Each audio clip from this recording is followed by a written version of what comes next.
نحمدہ ونصلی علی رسول الکریم اما بعد۔ ایک دفعہ حضرت امیر معاویہ رضی اللہ تعالیٰ عنہ اللہ کے نبی صلی اللہ علیہ وسلم کے پیچھے سواری پر سوار تھے، تو اللہ کے نبی صلی اللہ علیہ وسلم نے فرمایا کہ معاویہ تمہارے جسم کا کون سا حصہ میرے جسم کے ساتھ لگ رہا ہے؟ تو حضرت معاویہ رضی اللہ تعالیٰ عنہ کہ اللہ کے نبی صلی اللہ علیہ وسلم میرا پیٹ آپ کی کمر کے ساتھ لگ رہا ہے۔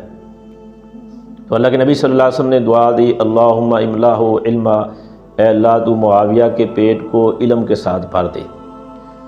تو اللہ جل شانہ نے اس دعا کی برکت سے حضرت معاویہ رضی اللہ عنہ کو ایسا علم عطا کیا تھا کہ بڑے بڑے لوگ حیران ہو جاتے تھے۔ ایک یہودی حضرت امیر معاویہ رضی اللہ عنہ کے پاس آیا، اس نے کہا کہ آپ میری اگر 4 باتوں کا جواب دے دو تو میں آپ کا مذہب قبول کر لوں گا۔ میں نے بڑے لوگوں سے اس 4 باتوں کے بارے میں پوچھا، لیکن کسی نے مجھے اس کا صحیح جواب نہیں دیا۔ حضرت امیر معاویہ رضی اللہ عنہ نے پوچھا کہ کون سی 4 باتیں ہیں؟ اس نے کہا کہ وہ کون سی 4 چیزیں ہیں جو دنیا کے اندر بغیر ماں کے پیٹ سے پیدا ہوئی ہیں، یعنی کسی ماں کے پیٹ سے پیدا نہیں ہوئی لیکن دنیا کے اندر وہ چلی بھی ہیں، انہوں نے سانس بھی لیا ہے۔ تو حضرت امیر معاویہ رضی اللہ عنہ نے کہا کہ میں اس کا جواب دیتا ہوں۔ پھر حضرت امیر معاویہ رضی اللہ عنہ نے کہا کہ سب سے پہلے حضرت آدم علیہ السلام جو دنیا کے اندر بغیر کسی ماں کے پیٹ سے آئے تھے، چلے بھی تھے، انہوں نے سانس بھی لیا ہے۔ انہوں نے کہا ٹھیک ہے۔ دوسرا حضرت امیر معاویہ رضی اللہ عنہ نے کہا کہ صالح علیہ السلام کی وہ اونٹنی کہ ان کی قوم والوں نے کہا تھا کہ اگر اس پہاڑ کے اندر سے اونٹنی نکلے اور وہ بچہ دے تو ہم آپ پر ایمان لے آئیں گے۔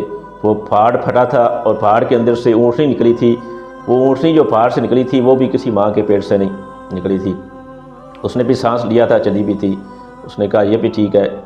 اور تیسرا حضرت معاویہ رضی اللہ عنہ نے کہا کہ حضرت ابراہیم علیہ السلام نے جب اپنے بیٹے اسماعیل علیہ السلام کو اللہ کے رستے میں قربان کرنے کے لیے نیچے لٹایا تھا تو اللہ جل شانہ نے آسمانوں سے ایک مینڈا بھیجا تھا، تو جبرائیل علیہ السلام جو مینڈا لے کر آئے تھے اسماعیل علیہ السلام کی جگہ اس کو ذبح کر دیا گیا تھا، تو وہ مینڈا بھی کسی ماں کے پیٹ سے نہیں پیدا ہوا تھا۔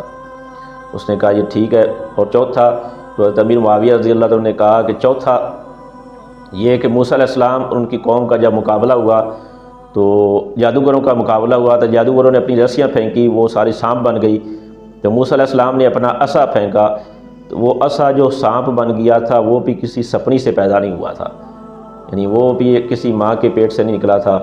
تو اس نے یہودی نے کہا کہ واقعی آپ نے اس 4 باتوں کا جواب صحیح دیا ہے، میں نے اپنی کتابوں کے اندر یہ پڑھا ہے کہ آخری نبی جو آئے گا اس کے ساتھیوں کی نشانیاں یہی ہوں گی کہ ان کو اس طرح کا علم دیا جائے گا جو کسی کے پاس نہیں ہوگا، لہٰذا اس نے کلمہ پڑھا اور مسلمان ہو گیا۔ تو یہ اللہ کے نبی صلی اللہ علیہ وسلم کی دعا تھی کہ اے اللہ معاویہ کے پیٹ کو علم کے ساتھ بھر دے۔ تو اللہ جل شانہ نے حضرت معاویہ رضی اللہ عنہ کو ہادی بھی بنایا تھا، مہدی بھی بنایا تھا، کہ یعنی خود بھی ہدایت پر تھے اور دوسروں کے ہدایت کا ذریعہ بھی بنے تھے، اور اللہ جل شانہ نے ان حضرات کو ایسا علم بھی عطا فرمایا تھا۔ تو اللہ سے دعا ہے کہ اللہ تعالیٰ ہمیں ان حضرات صحابہ کرام کی سیرت کو جان کر ان کے نقش قدم پر چلنے کی توفیق دے۔ وآخر دعوانا ان الحمد للہ رب العالمین۔